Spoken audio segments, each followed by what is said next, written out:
petit, car il est toi.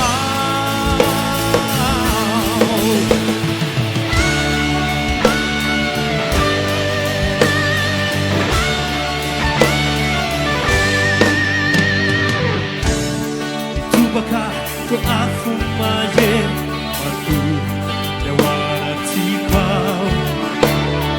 Silai fitinu faturaku mas levar berbahinau. Kasih visita berawan yang pintu falasa buku.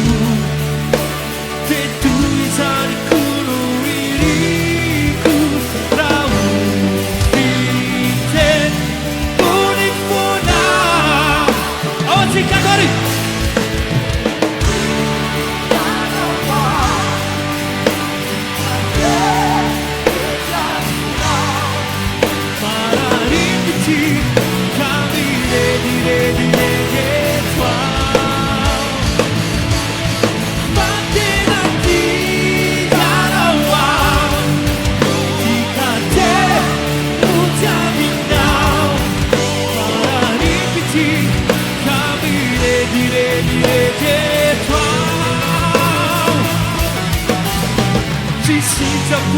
Tavaku Nuifu Viteku vite Pakantu loja Katita Ku kadire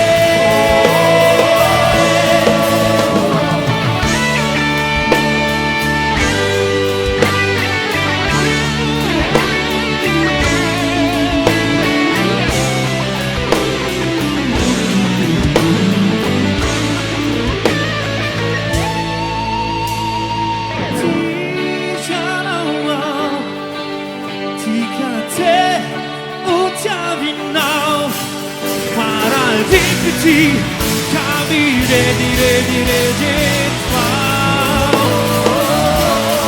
Fate nanti jangan jika te ucapin now. Para petit, kami ready toi.